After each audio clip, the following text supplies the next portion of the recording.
buen día a todos. Antes que nada agradezco su presencia y la presentación de la doctora Brenda. El día de hoy, como ya se mencionó, les hablaré un poquito acerca de la ecología, fisiología y la valorización del sargazo holopelágico. Desde su llegada a las costas ha marcado grandes retos y oportunidades. Sin embargo, desde su llegada han sido pocos los estudios acerca de su ecología y fisiología y en especial también su aprovechamiento. Bueno, los voy a poner un poquito en contexto. Bueno, históricamente y desde navegantes pioneros como Cristóbal Colón, se documentó una isla dorada flotante conocida como el Mar de los Sargazos. Desde entonces y por más de muchos siglos, se creyó que era la única zona de acumulación y crecimiento del sargazo holopelágico. Sin embargo, la historia cambió entre 2010 y 2011, cuando un cambio en los patrones de viento y las corrientes marinas vinculado a una fase negativa de la oscilación del Atlántico Norte desplazó parte o porciones de sargazo hacia lo que es el sur, llegando a África Occidental. Ahí se estableció debido a que encontró las condiciones idóneas para crecer y proliferar. Y bueno, desde entonces y desde el 2011, ahora el sargazo ha arribado a diferentes costas de África, Brasil y desde el 2014 también costas del Mar Caribe. Bueno, su llegada ha traído consigo diferentes problemáticas socioambientales. En particular, las mareas marrones han sido vinculadas a daños a los ecosistemas. Adicionalmente, la presencia de sargazo en las costas ha traído consigo problemas a la salud de las comunidades costeras y, desde luego, la afectación al turismo cuando las playas se ven realmente sucias. Es por ello, y dada su importancia desde su llegada, es que en colaboración con el Laboratorio de Pastos Marinos y el área de acuarios, llevamos a cabo 3 líneas de investigación, las 2 primeras vinculadas a su ecología y fisiología del sargazo.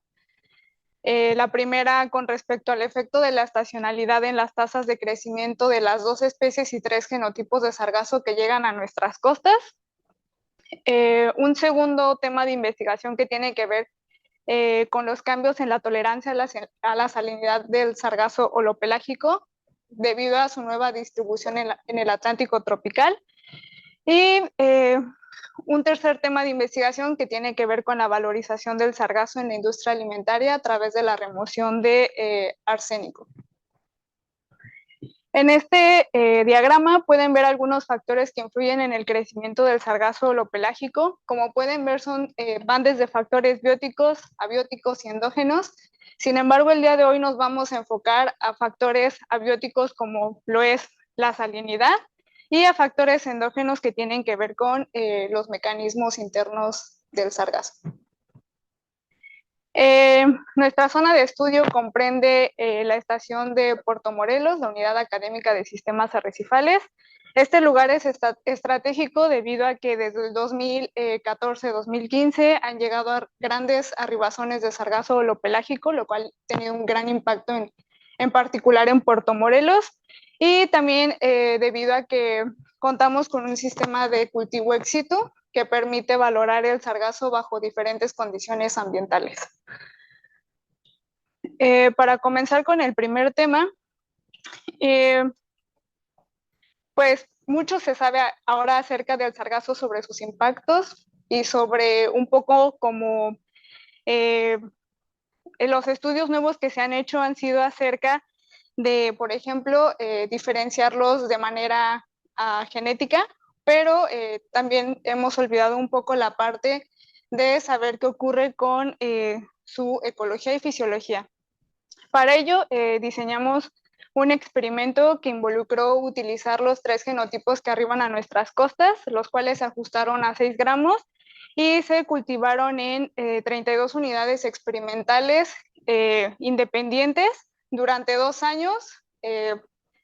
Se midieron las tasas de crecimiento mensualmente y bueno, estos experimentos tuvieron una duración de 5 días.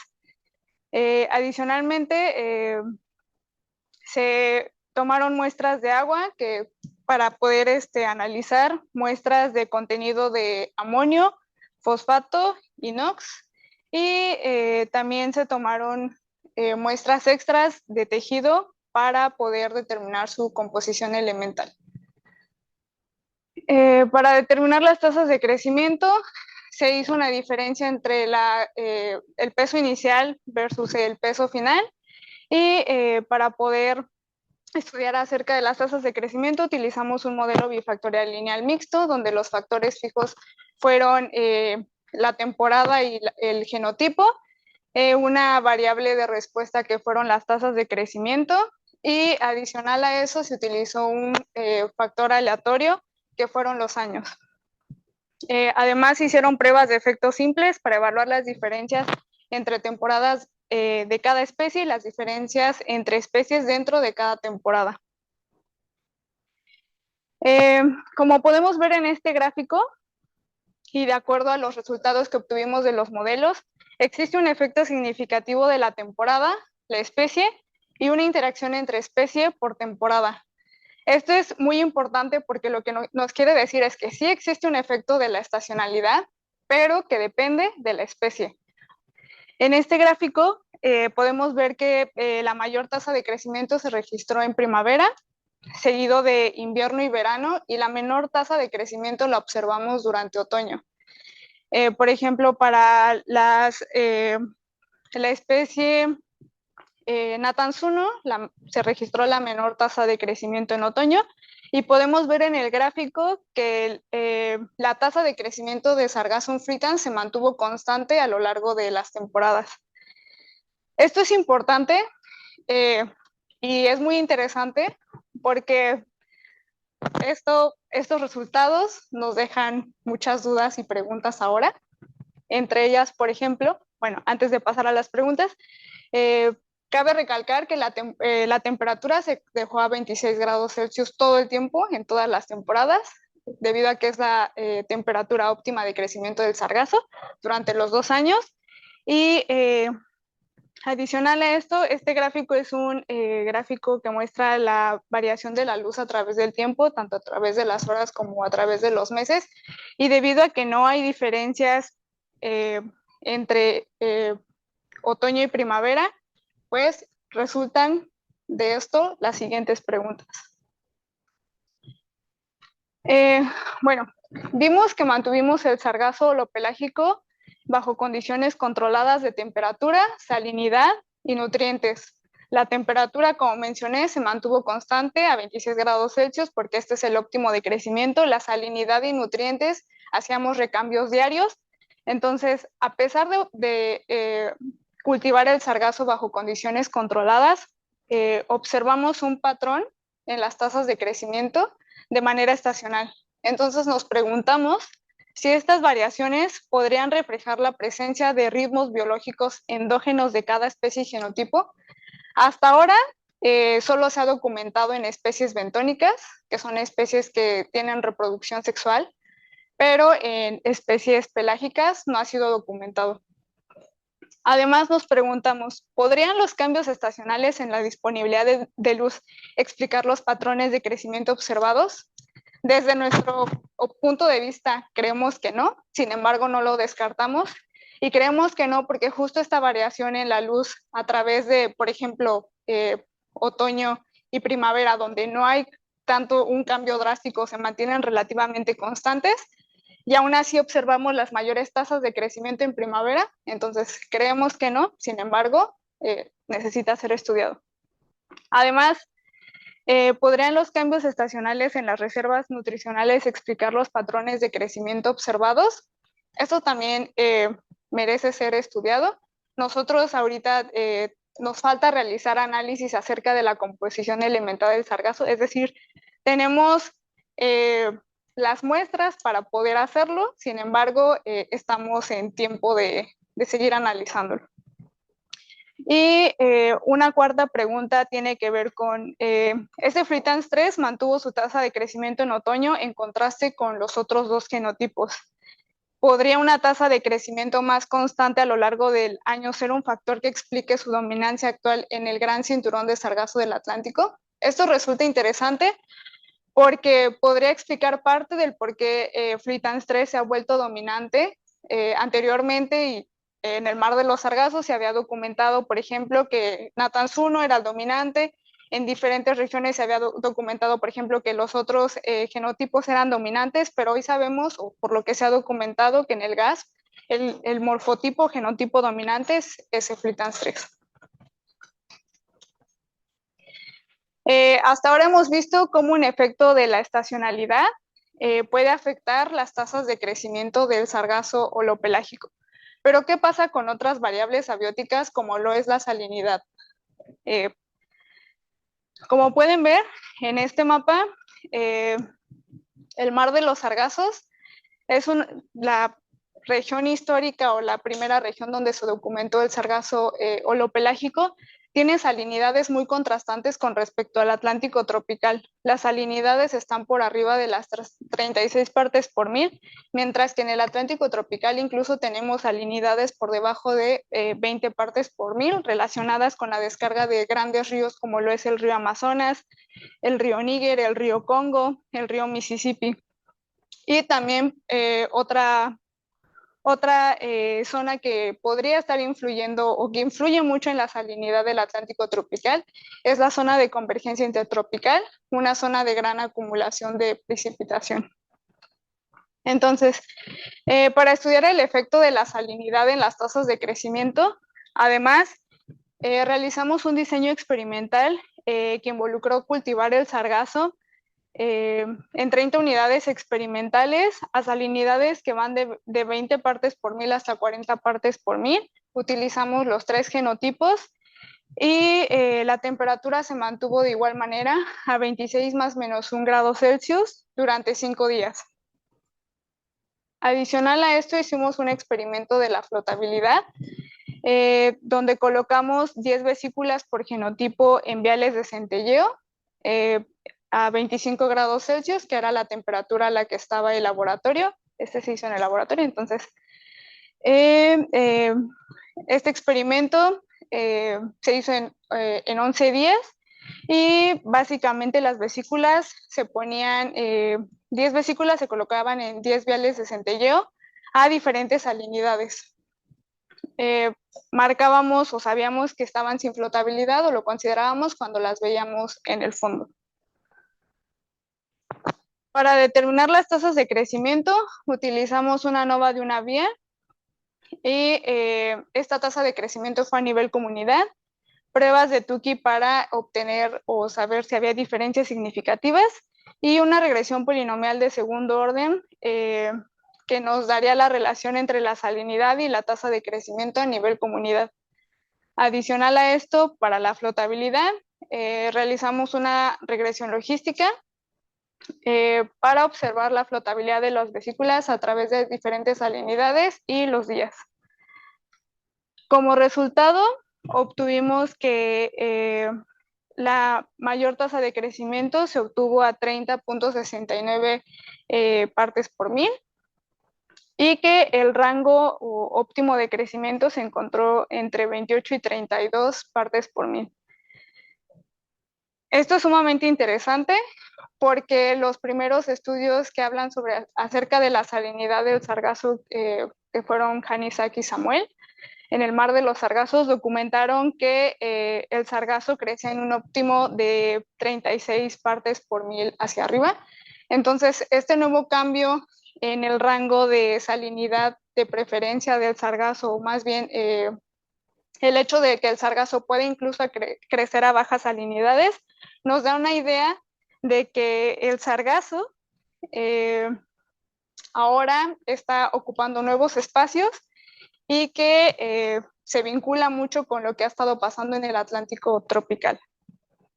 Con respecto a las vesículas, encontramos que entre 28 o menor a 28 partes por mil, la flotabilidad de las vesículas disminuyó y que entre 32 partes por mil o superiores, las vesículas se mantuvieron, lo que se alinea un poco con lo que obtuvimos en las tasas de crecimiento. Adicional a esto, también podemos observar en el gráfico que entre 20 y 28 partes por mil, las vesículas de De Natanz 1 perdieron más rápido la flotabilidad que los otros dos genotipos.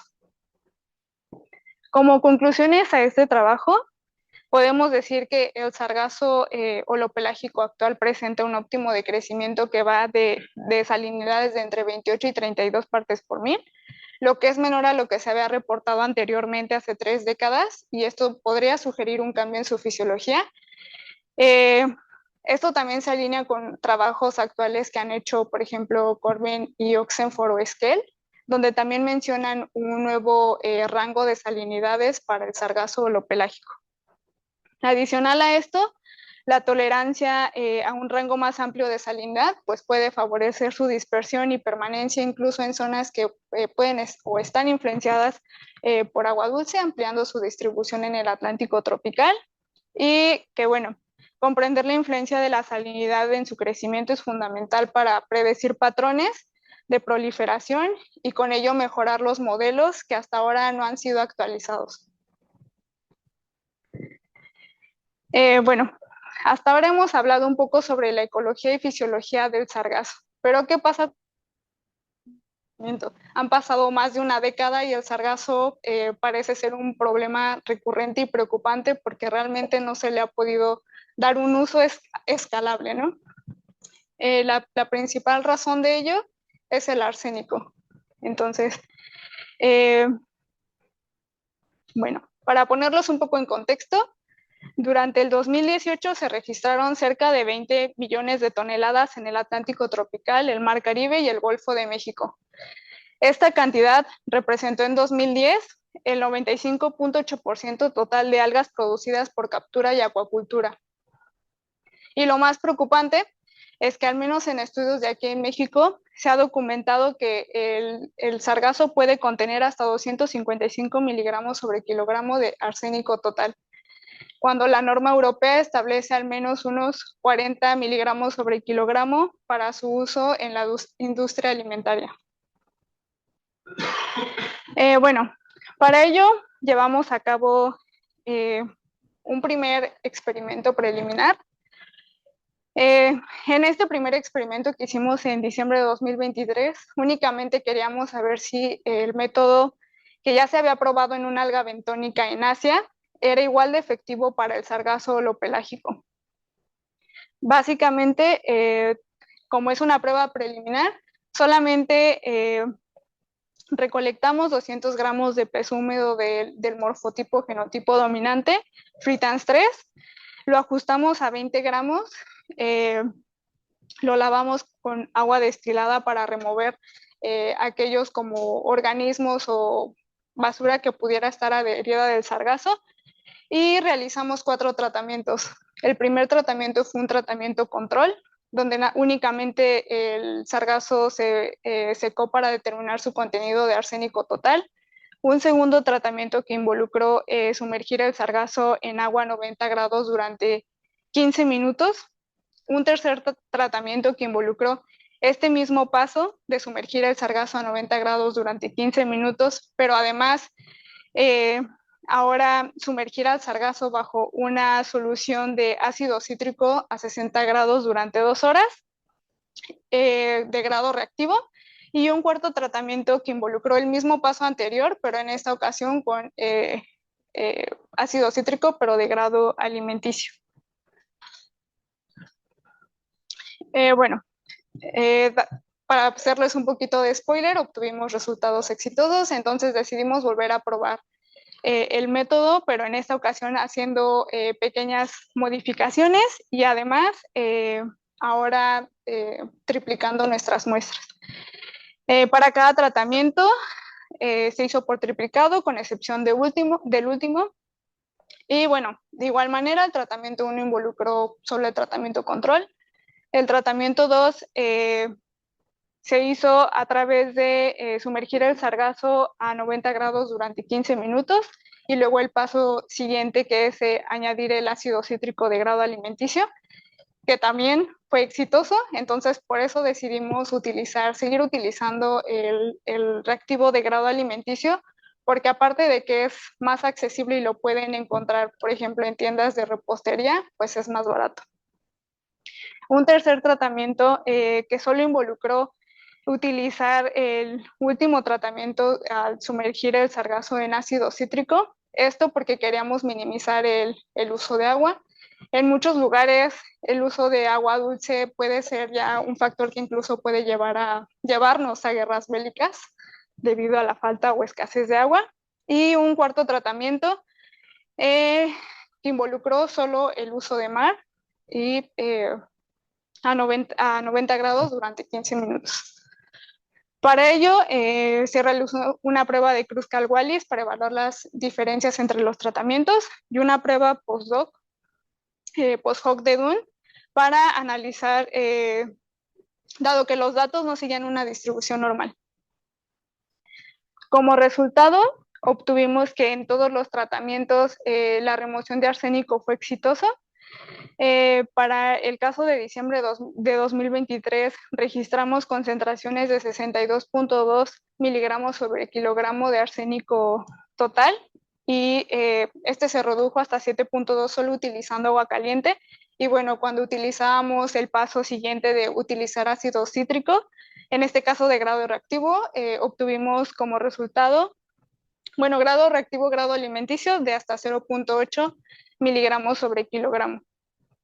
En marzo de 2024 tuvimos concentraciones más altas de arsénico, de 89 miligramos sobre kilogramo, y podemos ver en los resultados de la misma manera que nos encontramos con concentraciones muy por debajo de lo establecido por la norma europea, que son 40 miligramos sobre kilogramo, y bueno, que tan solo usar agua de mar lo reduce hasta 10.1 miligramos sobre kilogramo.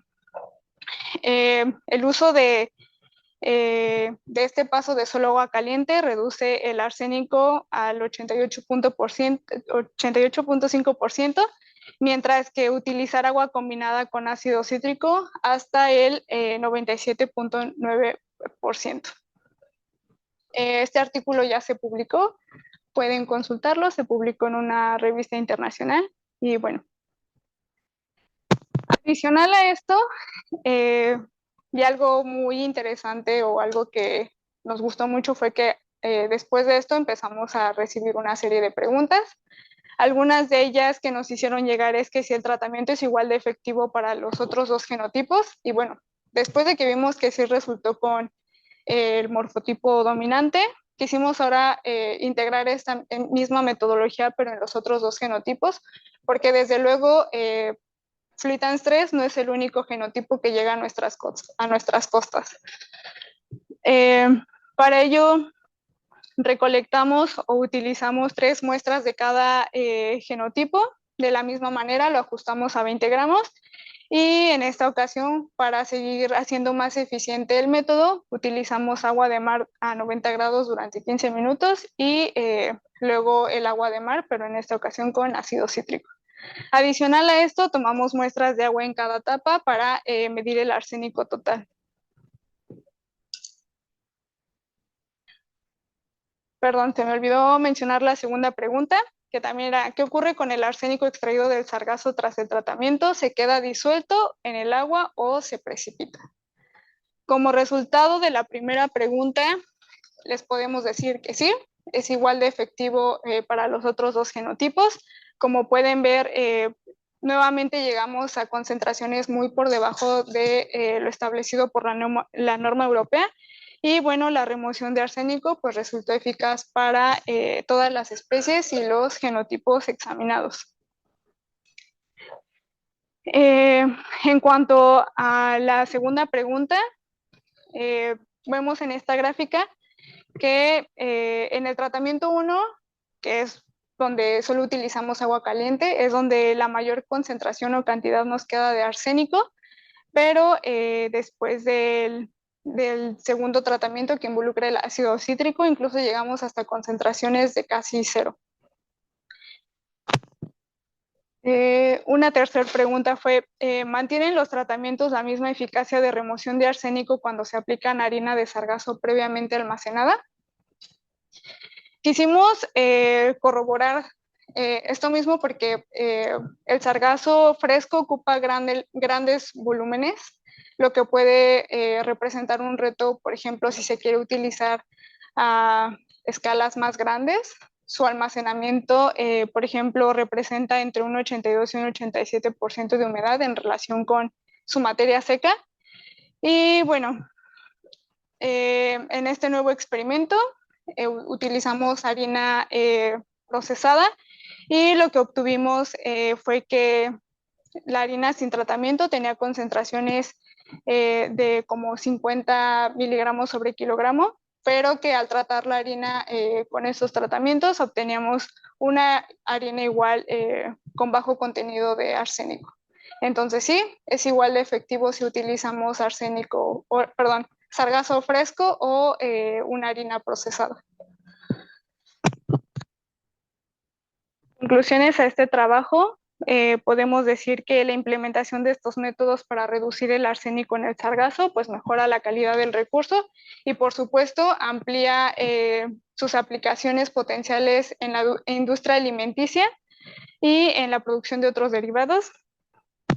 Que un poquito sobre esto son en colaboración, por ejemplo, con un instituto de Mérida. Un compañero vino a realizar sus pruebas para alimentar a camarones, entonces espero pronto él pueda compartirles sus resultados porque también son muy interesantes.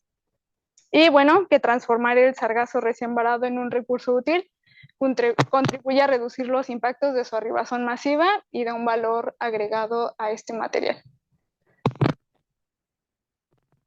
Como conclusiones generales de los 3 trabajos presentados, podemos decir que comprender la biología y fisiología del sargazo, incluyendo su respuesta a la estacionalidad y a otros factores abióticos como lo es la salinidad, sigue siendo esencial para poder realizar o mejorar los modelos de predicción y dinámica del sargazo, que los cambios observados en la tolerancia a la salinidad sugieren un cambio en su fisiología, lo cual puede favorecer su persistencia y distribución a nuevas áreas, y que el desarrollo de métodos eficaces para eliminar contaminantes como el arsénico permite transformar el sargazo de un problema ambiental a un recurso de alto valor, con aplicaciones potenciales en la industria alimentaria y en otras industrias. Y bueno, que en conjunto estos estudios ayudan a fortalecer el conocimiento científico necesario para diseñar estrategias de manejo, mitigación y aprovechamiento del sargazo.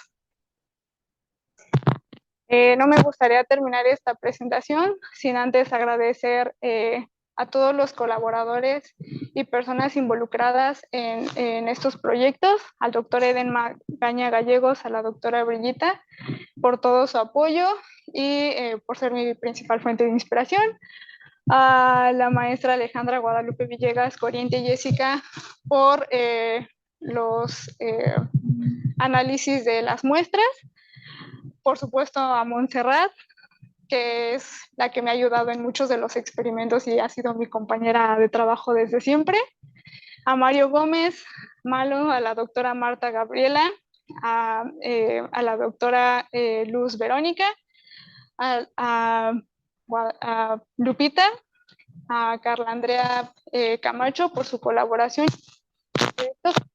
también al doctor Juan Carlos, del cual no tengo una foto, pero que sin duda han sido muy indispensables para llevar a cabo estos proyectos, al área de acuarios,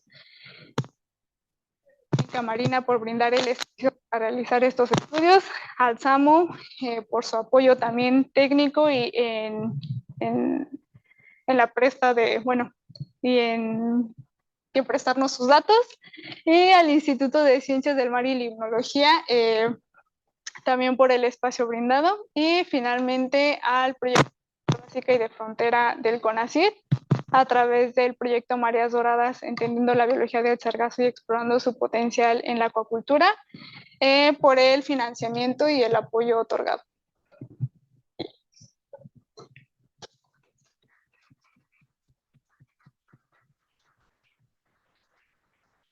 Muchas gracias, Carla.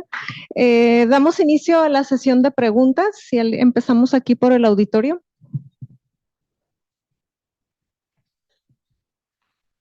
Hola Carlita. Bueno, muchas felicidades por tu proyecto y por tu trabajo. Seguro nos ayudará mucho a entender todo sobre la biología del sargazo, que nos falta mucho por conocer aún. Bueno, tengo dos preguntas. La primera es, según entendí, cuando evalúan la significancia con la estacionalidad, mantienen la temperatura constante y solamente se basan en la disponibilidad de luz, ¿no? Pero mi pregunta es, ¿la estacionalidad influye mucho en la temperatura del agua y la temperatura influye mucho en el crecimiento de esas gases? Entonces, ¿por qué decidieron dejar el criterio de dejar la temperatura constante y solo usar la disponibilidad de luz?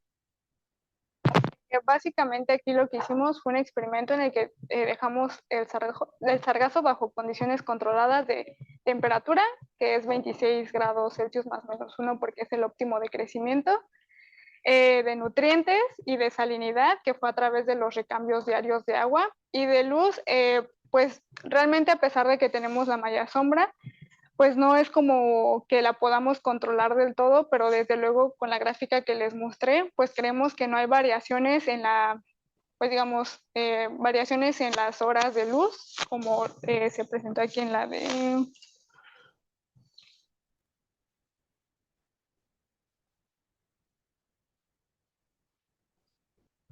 Aquí. O sea, no hay diferencias entre lo que podemos obtener tal vez de variaciones de luz en primavera y otoño. Y suponemos que bajo estas condiciones controladas, porque aparte es un experimento ex situ, donde pues queremos eliminar el menor ruido de otras variables, a pesar de mantener el sargazo bajo condiciones estables, por así decirlo, o sea, sin variaciones. Muchas gracias. Y bueno, la otra preguntita era, bueno, rápido, si sabemos que estamos actualmente en un escenario de calentamiento, salinización y eutrofización de los océanos, que los cuales son variables que influyen en el crecimiento de sargazos. ¿Qué escenarios esperarías en el mar de los sargazos y en el cinturón, y en el NER, de donde se origina el cinturón de sargazo, bajo estos escenarios? Pues mira, el sargazo tiene algo llamado que es plasticidad. Entonces, pues como vimos en el experimento de salinidad, a pesar de que las condiciones del mar de los sargazos son contrastantes con el Atlántico tropical, el sargazo aún así está, bueno, crece, ¿no? Entonces, creo yo que bajo estos escenarios de cambio, más estudios, pero si vemos que el sargazo incluso está creciendo en otras condiciones a las que antes crecía, quiere decir que tiene una capacidad de cambiar su fisiología, ¿no? Continuamos con preguntas aquí en el auditorio. Hola, gracias. De cuando hierves al sargazo para quitarle el arsénico, dos cositas. No entendí si en todos los tratamientos lo hervías y además le ponías el ácido cítrico y el agua de mar también la hervías o nada más era el primero. No, sí. En todos los casos, bueno, fueron 4 tratamientos, en uno solo era agua caliente, en otro era agua caliente a 90 grados durante 15 minutos y de paso siguiente, ajá, okay. Y de paso siguiente era el ácido cítrico. Y entonces, ¿se conoce si existe alguna curva de temperatura liberación de arsénico? O sea, porque, por ejemplo, si esto se hace ya masivamente, industrialmente, pues llevar el agua a 90 grados no es échame otra de estas, ¿no? Y entonces, dado que lo bajas tanto y el límite está a 40, a lo mejor buscar un óptimo que sea calentarla menos, puede ayudar a reducir los costos asociados a eso. Y la otra es, si cuando se calienta muchísimo el agua del mar, que nunca va a llegar a eso, también pudiera influir en que los niveles de arsénico no sean tan altos. Por ejemplo, los que tú encontraste en tus experimentos no son iguales a los que nos diste en la introducción de ese capítulo, son sustancialmente menores, ¿no? Claro, o sea, la variación de arsénico cambia espaciotemporalmente, o sea, no es como algo un valor que tengamos de manera lineal o algo así, pero justo haciendo esta inferencia de que incluso puede llegar a concentraciones, por ejemplo, de 255 miligramos sobre kilogramo, el tratamiento, bueno, de manera matemáticamente nuestros cálculos nos dicen que sí puede disminuir la cantidad de arsénico hasta concentraciones muy por debajo de la norma europea. Y sí, o sea, hacen falta más estudios, por ejemplo, para saber si la temperatura, disminuir la temperatura tiene igual el mismo efecto. Y creo que este trabajo se presta justamente para eso, para poder seguir practicando y saber si realmente podemos optimizar este proceso, porque desde luego, por ejemplo, nosotros añadir el agua de mar ya podría ser un proceso optimizado, pero desde luego pueden existir muchos otros. Vía Zoom, no sé si haya alguna pregunta, pues pueden activar también. Sí, hay una.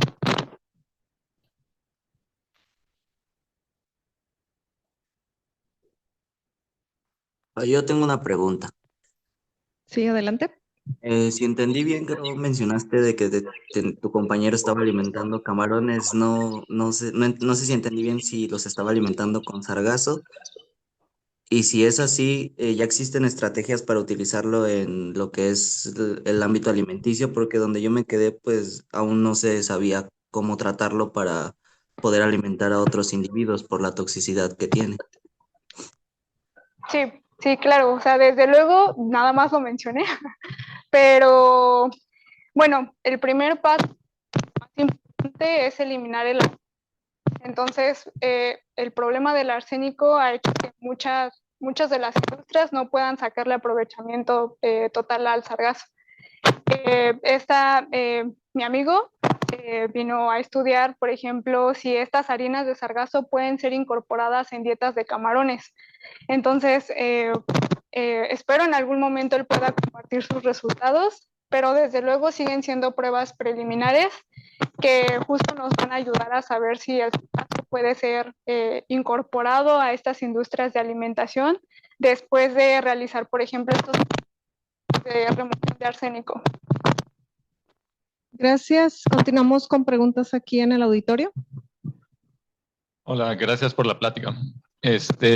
Relacionado un poco a lo que mencionó Lorenzo, ¿probaste también a lo mejor tiempos más largos, pero temperaturas más bajas, por ejemplo, a lo mejor como una solución? Y lo otro, calentarlo a temperaturas tan altas no afecta los nutrientes que pueda tener o sea, que se pierdan nutrientes. Sí, justo esa es una muy buena pregunta y por eso me gustaría que en algún momento Mario compartiera sus resultados, porque justo él hizo esta parte de estudiar si el calentar el agua a temperaturas altas puede afectar los nutrientes del sargazo, ¿no? Y con respecto a lo otro, me parece una idea muy interesante. Espero que podamos seguir experimentando, por ejemplo, esta parte que nos dicen de bajar las temperaturas y a lo mejor aumentar los periodos de tener al sargazo sumergido en agua caliente. Pero desde luego, esto se trata. Gracias. ¿Tenemos preguntas vía Zoom? ¿No hay preguntas? ¿Aquí en el auditorio? ¿Alguna otra pregunta? Felicidades por tu trabajo. Bueno. ¿Qué le pasa al arsénico que se produce? ¿Tienen alguna idea de alguna subsecuente reacción que lo neutralice y no sea un problema después? Suponiendo que esto llega a gran escala, desecharlo. Suponiendo por ejemplo, lo que queda como remanente en el agua. Sí, justo esos son nuestros pasos siguientes. Por ejemplo, habíamos visto que posiblemente filtros hechos a base de sargazo pueden volver a recuperar este arsénico del agua, y esos filtros, la verdad es que también estoy divagando un poquito en esto porque he investigado muy poco, pero que estos filtros se puedan utilizar para generar energía. Entonces, desde luego, hay que buscar más información, más opciones, para que justo a lo mejor este proceso ahora hay que valorizarlo, porque sí realmente puede ser un problema ya extraer el arsénico y tenerlo en el agua, pero ahora qué hacemos con el arsénico del agua, ¿no? Entonces esos son nuestros pasos siguientes, evaluar qué materiales o posibles soluciones podamos tener para recuperar ahora ese arsénico del agua.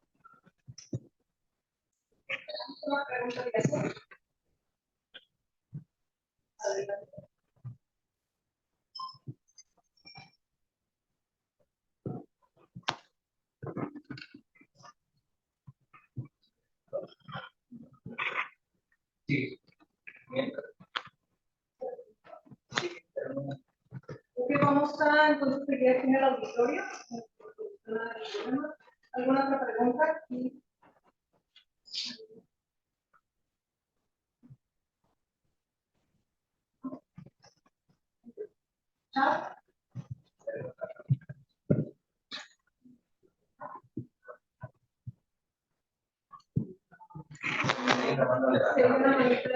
Ya. Hola, buenos días, ¿se me escucha? Ahí está Mario. Sí. Hola, soy el famoso Mario. Enhorabuena, Carla, por la presentación. La verdad que ha estado muy bien. No conocía muchos datos de la salinidad, la verdad, y han sido muy interesantes. Y he estado trabajando con Carla y con Monse, pues mano a mano con el sargazo. Y la verdad, pues se ha llevado hasta experimentalmente hasta los camarones. Y en todo momento buscamos la optimización del proceso y abaratar los costes, pues para llevarlo a escala, ¿no? Entonces, por ejemplo, esto de las harinas, eh, lo que nos permite es reducir, ya que el sargazo tiene un 90% de agua, reducir en 9 veces su volumen, ¿no? Entonces, industrialmente esto es un factor muy relevante, ¿no? Para reducir 9 veces sus costes. Y al ver que pues funciona, pues creo que se pueden buscar por ahí alternativas. Y en otra parte, en el experimento con los camarones, estamos todavía trabajando en los resultados y parece ser que sí funciona experimentalmente, no bioacumulan en sus músculos de ninguna forma, incluso sin tratar y con tratamiento menos. Y tenemos que ver los hepatopáncreas porque ahí sí que puede haber problema de que haya bioacumulación, ¿no? De arsénico, sobre todo en las sargatos sin tratar. Y pues seguimos ahí trabajando experimentalmente y poco más que incluir. Les mando un saludo desde España.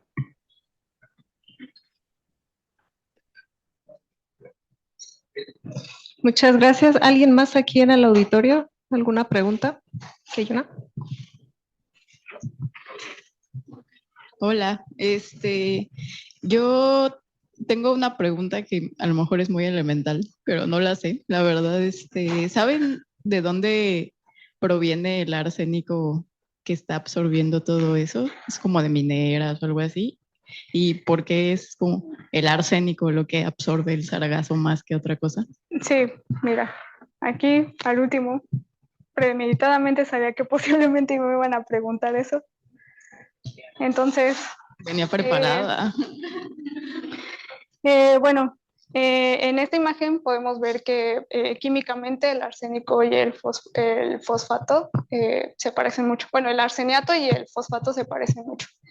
Tanto en estructura, pues de manera básica, pues el fósforo es un nutriente limitante en el océano. Entonces, el arseniato al encontrarse en el océano, pues digamos que el sargazo no va, o sea, si el fósforo es limitante, no va a discriminar si existe un elemento similar a él, ¿no? Entonces, básicamente por eso el sargazo acumula mucho arsénico, porque lo confunde. Es una confusión entre su sistema interno, entonces confunde el arseniato con el fosfato. De manera muy general, pues sin meternos en cosas muy tiquis. Ajá. Pues le agradecemos a Carla con un aplauso. Muchas gracias también a quienes se conectaron vía Zoom.